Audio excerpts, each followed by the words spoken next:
Mr. Vice President, thank you for being with us. Good to see you, man. Appreciate it. Great to be here. Let's go back to the Oval Office Friday. Yep. From your perspective. Yeah, great TV, as the president said. Yeah, well, you know, it's funny. So we have a 45-minute press conference, and the president normally does this. I mean, I've seen this now 3 or 4 times with foreign leaders, where he likes to bring the media in, likes to have a conversation, but answer questions with the press. As you know, he's very open with reporters. And what I noticed is that for the first 25, 30 or so minutes, he tried to sort of bend over backwards to be gracious and kind to Zelenskyy, even when Zelenskyy was kind of needling him, even when Zelenskyy was saying things that I thought were untrue. The president just tried to be diplomatic, right? I think that's his natural instinct in that situation. And then when it really went off the rails, of course, is when I asked, or you had a Polish journalist who asked a question, the president answered it, and then I answered it, and then something about my answer just really set Zelenskyy off. So then he came at me. So you're blaming yourself.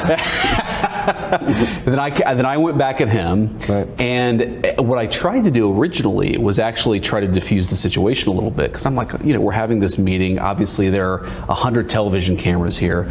Let's try to have this conversation in private. And then the president, as we kept on going back and forth, I tried again to say, well, maybe we should have this conversation in private. And the president was like, nope, actually, I don't want to have it in private anymore. I want to have this actual conversation in public for the American people to see. And I do think that there was just a certain sense of, there was a lack of respect. There was a certain sense of entitlement. And most importantly, look, we can look past all of that stuff, but the president has set a very clear goal for his administration. He wants the killing to stop. And I think that it's very important that President Zelenskyy and, of course, President Putin, too, they've both got to come to the negotiating table, and that's ultimately where things broke apart. I really don't care what President Zelenskyy says about me or anybody else, but he showed a clear unwillingness to engage in the peace process that President Trump has said is the policy of the American people and of their president. That's the real breakdown, is I think Zelenskyy wasn't yet there, and I think, frankly, now still isn't there, but I think he'll get there eventually. He has to. My understanding is he tried to get back in, or tried to stay a number of times, and then made numerous calls to come back. Is that true? I don't know about numerous calls, but they certainly made at least one request to come back in and continue the conversation. The president was like, look, first of all, they were disrespectful, and second of all, what are we even going to talk about? They've shown a clear unwillingness to discuss the peaceful settlement that President Trump is trying to bring to this situation. I think a lot of Americans are sort of, you know, it's useful to step back and ask ourselves, what is the actual plan here? You can't just fund the war forever. The American people won't stand for it. And by the way, Sean, if you look at European opinion polls, the Europeans aren't going to stand forever for it either.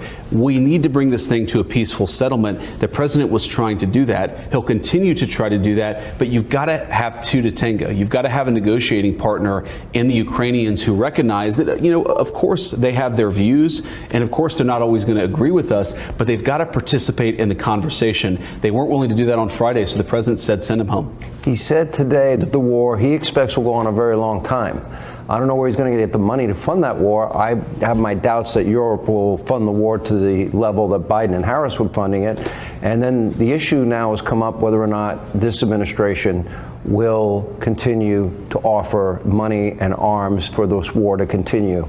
Because without America, I would argue the president was right in saying they have no cards. Yeah. Well, Sean, I think our European friends, frankly, are being really they're doing a disservice to the Ukrainians, because their own populations are saying, we're not going to fund this war indefinitely. The American people are saying, we don't want to fund the war indefinitely. So the only thing that is in the best interest of America, of Russia, of Ukraine, and of Europe is to bring this thing to a close. What happened, Sean, is you have Zelenskyy. He goes to Europe, and a lot of our European friends puff him up. They say, you know, you're a freedom fighter. You need to keep fighting forever. Well, fighting forever with what? With whose money, with whose ammunition, and with whose lives? The president is actually taking a much more realistic perspective and saying this can't go on forever. We can't fund this thing forever. The Ukrainians can't fight forever. So let's bring this thing to a peaceful settlement. When I interviewed Zelenskyy, he wouldn't give me direct answers. I asked him about the mineral deal to pay the U.S. back. To me, there's 3 phases in this, and My understanding was Friday was supposed to be relatively ceremonial. It was. And then that it was supposed to be we signed the mineral deal. That's part one. Part two would be a ceasefire. Part three would be the hardest part, the negotiated settlement with Putin, who, correct me if I'm wrong, said he's willing to talk peace with Trump. Yeah, he said he's willing to talk peace, and of course we trust but verify. We want to have the conversation. We don't assume that everything that anybody tells us is true. That's why we want to engage in this conversation. But you're exactly right, Sean. When the Ukrainians came to Washington on Friday, it was supposed to be ceremonial. You know, there had been some public back and forth, some disagreements, some words spoken in public, and the president was like, let's have this moment. We give some credit to the brave Ukrainian fighters, and of course it's a very brave army that they have there in Ukraine. Let's sign this minerals deal, which importantly does two things. It allows the American people to get some of their money back, but it also shows the Ukrainian people that America has a long-term investment in their sovereignty. You do those things, we'll sign this thing, we'll have a rah-rah moment, and then we'll get to the tough talk of negotiating peace.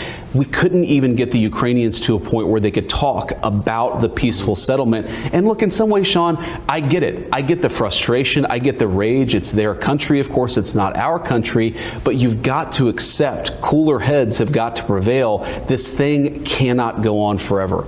This is the important point. I'd say this to our, of course, most importantly, the Americans who are watching, but people all over the world. When you talk to leaders in private, whether they're Ukrainian or European, when you talk to people in private, they will tell you this cannot go on forever. There aren't enough Ukrainian lives, there isn't enough American money, and there isn't enough ammunition to fund this thing indefinitely. The only realistic pathway to bringing this thing to a settlement is President Trump's pathway. We encourage both President Zelenskyy and President Putin to follow that path. Mr. Vice President, I mean, hundreds of billions of dollars have been spent, and this came up in the discussion Friday. The Biden administration called Putin every name in the book, and they've been trying to get the president. And he still invaded anyway. Okay, he still invaded anyway. Well, remember, it depends if it's a minor incursion. Let's go back to that moment, which I thought as troops were amassing on the border. Yep. But I go back and I think about this. And Biden spent all of this money, called Putin, all of these names. The media and the Democrats, they want Donald Trump to call him names. And the president addressed that. Thing. And then he's supposed to call him and say, Vladimir, you ready to talk a peace now? Yeah. That's not going to work. No, it's diplomacy 101, right? Is you have to have a reasonable relationship with somebody to be able to even start the conversation. We have to remember, Sean, Ukraine, half of the country, a third of the country is totally destroyed. The economy is depressed. You've got hundreds of thousands of dead Ukrainians. Of course, a lot of dead Russians as well. The president wants to negotiate a settlement. How can you negotiate if you can't even talk to somebody? And that's what he said. He's not saying, like, nobody's suggesting, as Secretary Rubio said, no one is suggesting that we give the Nobel Peace Prize to Vladimir Putin. What we're saying is it's important for President Trump to be able to have a conversation. That's not well served by standing up at a press conference and calling the guy every negative name in the book. By the way, as we just said, President Biden called Putin every single name in the book. What did it lead to? It led to war. It led to destruction. It led to conflict. President Trump is trying to bring this thing to a close. You got to be able to talk to somebody to do that. Is the door open? President Trump said Friday he can come back if he wants peace. Is that door still open today? What President Trump has said clearly and consistently is, of course, the door is open so long as Zelenskyy is willing to seriously talk peace. You can't come into the Oval Office or anywhere else and refuse to even discuss the details of a peace deal. Look, this is not going to make anybody happy. The Russians are going to have to give up stuff. The Ukrainians are going to have to give up stuff. You can't come to the Oval Office and say, give us security guarantees. We won't even engage with you about what we're willing to give up. That's been the Ukrainian posture. When that posture changes, as President Trump said, when they're willing to talk peace, I think President Trump will be the first person to pick up the phone. Well, I got to imagine that they're probably rethinking it. What did you make of European leaders, quote, their voices are silent? solidarity this weekend, because it's Lindsey Graham, who's been very supportive of Ukraine in this conflict. I mean, he was livid. Yes. And he said, if they want to now defend their own continent, let them go ahead and do it. Good luck to them. Yeah, and my message to Ukrainians, by the way, to President Zelenskyy is, when you've lost Lindsey Graham, that means you need to come to the negotiating table and recognize Donald Trump is the only game in town. He's the only person who I think has a meaningful plan to save that country. But, Sean, here's the problem with the Europeans. And a lot of these guys are our friends. They're our allies. We, of course, the president has a great relationship with a lot of European heads of state, and so do I, but they need to be realistic. And the craziest part about this, Sean, is that sometimes you'll have European heads of state who in public will puff up their chest and say, we're in it with President Zelenskyy for the next 10 years. And then in private, they'll pick up the phone and say, this can't go on forever. He has to come to the negotiating table. So I honestly don't care what the Europeans say in public. What I care is what they say in private. And what they need to be saying to President Zelenskyy is, this can't go on forever. The bloodshed, the killing, the economic devastation, it's making everyone worse off. The only pathway, I think, back to peace and prosperity is what the president is trying to accomplish. And now we look back in time and we see Joe Biden was beginning to understand that the patience of the American people is running thin. That's right. Hundreds of billions of dollars. We're a nation with nearly 40 trillion in debt. Yep. I mean, it's too much. Well, Sean, this is an important point, though, because I was a United States Senator, for the last 2 years of the Biden administration. I got elected in 2022. I think you like this job better? I think I like this job a lot better. I certainly like the president a lot better. And here's the thing, when you would talk to the Biden administration officials in private, this is another example of a terrible situation the Biden admin left the Trump administration. When you ask them, what's the plan? Okay, we're going to spend tens of billions of dollars, hundreds of billions of dollars in Ukraine. What is your plan? And they would honestly tell you, well, we're just going to send them weapons for as long as we can and hope eventually they can turn the tide. Hope is not a strategy. Throwing money and ammunition at a terrible conflict, that is not a strategy. The only guy in town with a strategy is the President of the United States, and everybody needs to follow his lead. What scares me is Zelenskyy, when he says it's going to go on for years, how many more lives are going to be lost? He's not going to have a country to save at the end of that. The minerals deal would have provided the monies to rebuild their country and a strong U.S. presence and maybe European troops as well. And this is an important part of it. The president knows that, look, if you want real security guarantees, if you want to actually ensure that Vladimir Putin does not invade Ukraine again, the very best security guarantee is to give Americans economic upside in the future of Ukraine. That is a way better security guarantee than 20,000 troops from some random country that hasn't fought a war in 30 or 40 years. The security guarantee and also the economic guarantee for Ukraine is to rebuild the country and ensure that America has a long-term interest. You're not going to do that if you come to the Oval Office, insult the president, and refuse to follow his plan for peace. If he called, and I hate hypothetical questions, forgive me.